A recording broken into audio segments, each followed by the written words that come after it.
Of magnetic service. I've always said this, that we know who is listening, and whether it is in that which you call live now, or whether it is a replay, or whether it's a year from now.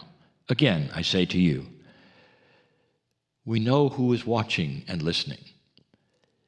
And it's in an extremely loving way.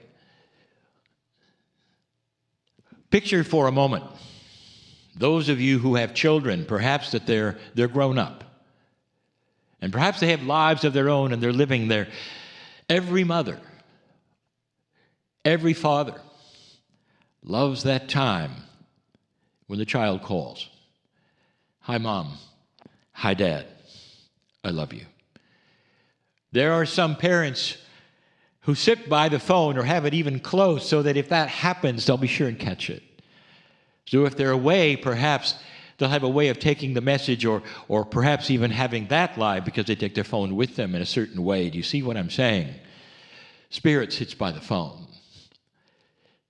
We know as soon as you tune in to these messages, it's almost like you made a phone call. And now we get to talk to you, and you get to talk to us in a way that's with the love that you have that goes both ways. I'd like to start a series about compassion. This channel and the next 3 will be 4 facets or faces of compassion.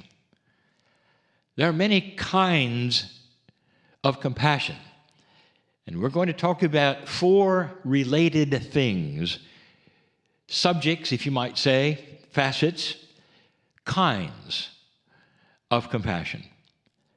And they may be different from what you think. You'll see as we go. I'm telling my partner yet again that these 4 channels on compassion will be available for everyone, not just members. And that is the way of it.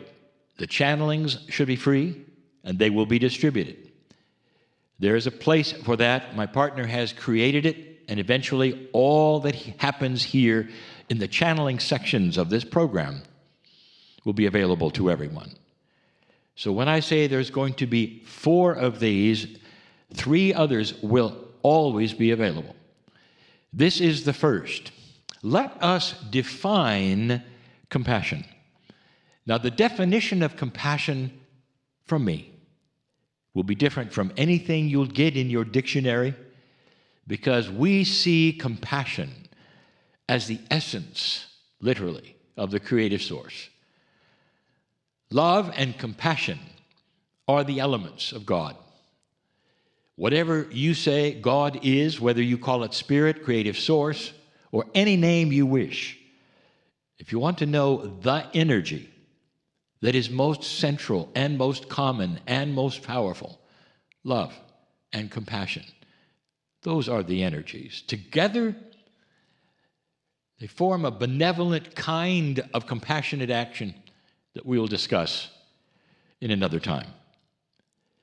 Let me give the definition we wish you to hear twice. I'll give it, of how we see compassion. Compassion is the connection with the creative source, with God, with Spirit. It's the connection with Spirit that allows a meld of energy to happen for you. That would give you an open-heartedness, a mature benevolence, and understanding, full understanding of all that is around you. It's different, isn't it? So if you start to analyze that particular definition, you will see the sense of it and the logic of it, because it has several pieces and parts. The connection with Spirit will automatically connect you to your soul and give you a piece of that compassion you need, then to allow a meld with the energies of open-heartedness, with a mature benevolence, not an immature benevolence, a mature benevolence, something that you get from the connection with Spirit, and then goes into an understanding perception of what you're being compassionate about. That is a mature compassion. That is at the heart of everything we teach. The most common compassion would be compassion for others in your life. As you walk around as a light worker or even an interested spiritual person, you have to understand that compassion is the catalyst for everything. Compassion is the thing that moves you into a state of peace that allows for healing. Now, we're going to say that again. We're going to say it again in several channels. And the ones who are featured on these programs, the speakers, the healers, they'll talk about it as well. If you've ever talked to a healer and say, before you go into a healing session or you have another human report to you, whether it's long distance or in front of you, what do? And some will say, well, I meditate or I prepare myself. And then if you want to drill down a little more, say, well, what does that mean exactly? Prepare yourself. How do you prepare yourself? What do you do? And they'll start using language like this. I drop into my heart. I have a compassionate countenance. I clear my mind so that I can feel the love and the needs of the person I'm going to talk to, the one I'm going to balance so that they can heal themselves. This is the process for any healer on the planet, especially the ones that interface with other humans day after day or give readings to the humans to help their heart to become less afraid and more peaceful. They prepare themselves. They drop into their heart. They throw away the intellect. They don't try to figure things out. They just are. Let me tell you something.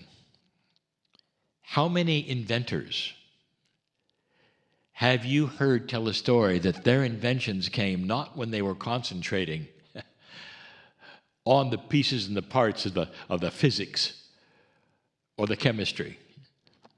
It happened when they were doing something completely and totally unrelated, walking down the street, perhaps going to sleep. And that's when the best ideas happened. It's the same process, dear ones. Compassion and love are the same. You clear all your countenance, and then you can start to have that which is a compassionate heart. And that leads, by the way, right into the ability to heal. Compassion for others is not pity. It is not feeling sorry for anyone. Compassion for another person is you pretending you are there with the answer. And so that is you in their place and not necessarily feeling what they're feeling, but going to them as though you could hug them, even long distance. You have a compassion for others where you don't necessarily do much or feel that which is them as much as you're hugging them. You have a compassion for them like you would have for your child, perhaps, who fell down and bumped their knee. It's not about healing their knee.